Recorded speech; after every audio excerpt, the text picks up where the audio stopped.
वक्त की बड़ी खबर आपको बता दें, बीजेपी और पीडीपी का गठबंधन खत्म हो गया है। इस वक्त की बड़ी खबर आपको बता रहे हैं। आपको बता दें कि आज ही महबूबा मुफ्ती ने नाराजगी भी इस पर जाहिर की थी कि जो सीज फायर था उसको क्यों कंटिन्यू नहीं किया गया, क्यों खत्म कर दिया, इस पर नाराजगी थी। और यतेंद्र शर्मा इस खबर पर हमारे साथ जुड़ रहे हैं जानकारी के साथ। यतेंद्र, भी कुछ देर पहले हमने बात की थी और अब ये सामने आ रही बात कि गठबंधन ही खत्म हो गया। देखिए, बिल्कुल खबर यही है कि बीजेपी और पीडीपी का गठबंधन खत्म करने का फैसला बीजेपी की तरफ से ले लिया, क्योंकि सूत्र यही बता रहे थे कि महबूबा मुफ्ती ने अल्टीमेटम दिया था कि सरकार चलाना बड़ा मुश्किल होगा अगर सीज फायर को कंटिन्यू नहीं रखा जाता। तो ऐसे में बीजेपी ने साफ कर दिया कि सीज फायर किसी भी हालत में कंटिन्यू नहीं रखा जा सकता, उसे तोड़ा जाएगा और जो सेना है वो कड़ी कार्रवाई आतंकियों के खिलाफ जारी रखेगी और बड़े कदम उठाए जाएंगे। और ऐसे में बीजेपी कदम पीछे नहीं उठा सकती है, चाहे सरकार को ही क्यों ना छोड़ना पड़े। तो ऐसे में तमाम नेताओं को बीजेपी अध्यक्ष अमित शाह ने बुलाया था। हालांकि बैठक अभी तक चल रही है, कुछ देर में ऑफिशियली अनाउंसमेंट होगा, जो हमारे सूत्र बता रहे हैं 2:15 बजे के आसपास बीजेपी औपचारिक तौर पर ऐलान करेगी गठबंधन से बाहर होने का। जी यतेंद्र, अब मैं जानना चाहूंगा कि गठबंधन खत्म होने का हम क्या यहाँ पर लगाएं कि सरकार में बीजेपी शामिल नहीं रहेगी, बाहर से सपोर्ट करेगी, ऐसा कुछ है या बिल्कुल सरकार ही नहीं रहेगी अब जेएंडके में? देखिए, अभी तक तो यही है कि गठबंधन में बीजेपी नहीं रहेगी। अगर बीजेपी नहीं रहती है तो सरकार गिर जाएगी अभी तक, लेकिन ऑफिशियली अनाउंसमेंट नहीं किया गया है। हमारे सूत्र यही बता रहे हैं कि औपचारिक तौर पर बीजेपी अध्यक्ष अमित शाह के साथ जो बैठक हुई है उसमें फैसला ले लिया गया है कि बीजेपी अब सरकार का हिस्सा नहीं रहेगी और पीडीपी से समर्थन वापस ले लिया जाएगा। इस तरह का औपचारिक ऐलान कुछ देर बाद होगा, क्योंकि जिस तरह की स्थिति बनी हुई थी सीज फायर को लेकर, उसमें बीजेपी ने अपना स्टैंड साफ कर दिया था कि कंटिन्यू सीज फायर उसको कंटिन्यू नहीं किया जा सकता है। उसे जो फैसला भारत सरकार ने, जो मोदी सरकार ने लिया है, वही बरकरार रहेगा और आतंकियों के खिलाफ कड़ी कार्रवाई सेना की रहेगी। क्योंकि एक तरफ संघर्ष विराम और दूसरी तरफ आतंकी लगातार हमले करते रहे, वो किसी भी हालत में बर्दाश्त नहीं किया जा सकता और देश की स्थिरता और शांति के लिए जरूरी है कि आतंकियों के खिलाफ कड़ी कार्रवाई की जाए। और बीजेपी भी यही मैसेज देना चाहती है कि वो आतंक के साथ किसी भी तरह पर समझौता नहीं करेगी, चाहे उनकी सरकार चली जाए। और उसी फैसले को, उसी मैसेज को देने के लिए बीजेपी ने अब एक कड़ा कदम उठाने का फैसला किया है। बिल्कुल, और ये जो स्टेप है यतेंद्र, ये लगता है कि 2019 को देखते हुए ये बहुत इंपॉर्टेंट एक मैसेज देगा इन फेवर ऑफ बीजेपी।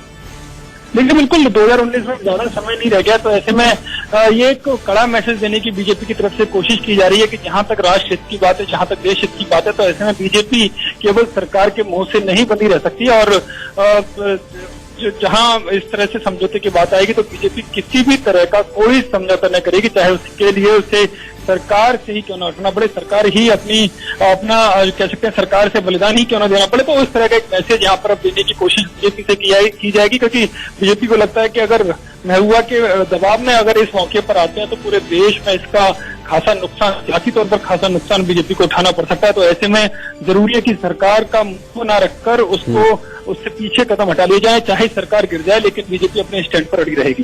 ठीक है यतेंद्र, आप मेरे साथ बने रहिएगा। मैं बस आपके पास फौरन वापस लौट रहा हूं। इस वक्त की बड़ी खबर हम अपने दर्शकों को बता दें कि बीजेपी और पीडीपी का गठबंधन खत्म हो गया है।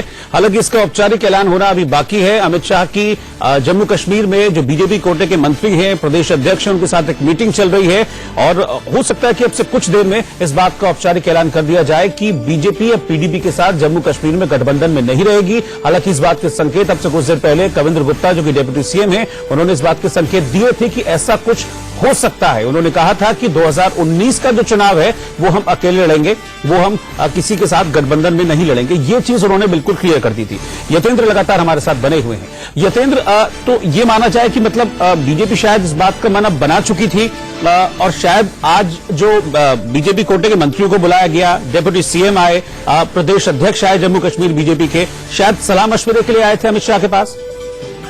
देखिए, बिल्कुल, क्योंकि पीडीपी और जो मुख्यमंत्री हैं महबूबा मुफ्ती, उनका साफ तौर पर कहना था कि जो संघर्ष विराम है उसको कंटिन्यू किया जाए। ऐसे में पूरा दबाव उन्होंने बीजेपी के ऊपर बनाया हुआ था कि किसी भी तरह से मोदी सरकार ने जो फैसला संघर्ष विराम तोड़ने का लिया है वो वापस लिया जाए और संघर्ष विराम को कंटिन्यू किया जाए। लेकिन बीजेपी ने साफ कर दिया था कि ये फैसला इस तरह के दबाव में बीजेपी नहीं आ सकती है, चाहे उसके लिए सरकार क्यों ना छोड़नी पड़े। और इसको देखते हुए बीजेपी अध्यक्ष अमित शाह ने एकाएक अपने सभी जो बीजेपी कोटे के मंत्री हैं, प्रदेश अध्यक्ष हैं, उनको दिल्ली बुला लिया था। और उसके बाद इस मीटिंग से शुरू होने से पहले एनएस अजीत डोभाल से कश्मीर के जो हालात हैं उसके बारे में जानकारी ली कि अगर सरकार से गठबंधन से वापसी अगर लेते हैं, गठबंधन को तोड़ते हैं तो किस तरह के हालात होंगे और उसमें अभी जो जमीनी हकीकत है वो किस तरह की है। तो उसका पूरा ब्रीफ अजीत डोभाल की तरफ से अमित शाह को किया गया। तो जिसके बाद इस तरह का जो उसके बाद जो जम्मू कश्मीर के नेता हैं, मिनिस्टर्स हैं, उनके साथ बीजेपी अध्यक्ष अमित शाह की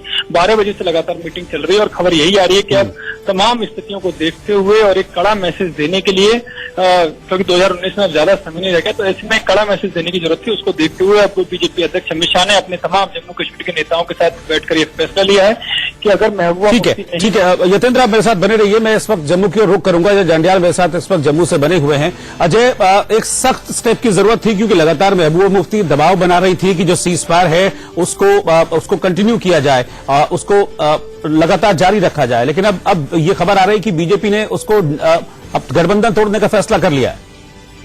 जी बिल्कुल, खबरों को माने तो जो मीटिंग हुई है दिल्ली में, उसके बाद ये आंकलन लगाया जा रहा है, जो अभी तक सूत्रों से मिली है जानकारी कि बीजेपी जो है इस गठबंधन को तोड़ेगी। और वजह बड़ी साफ है क्योंकि पिछले जब से सरकार बनी है तब से लेकर बार बार कहीं न कहीं बीजेपी को अपना नुकसान होता दिखा है।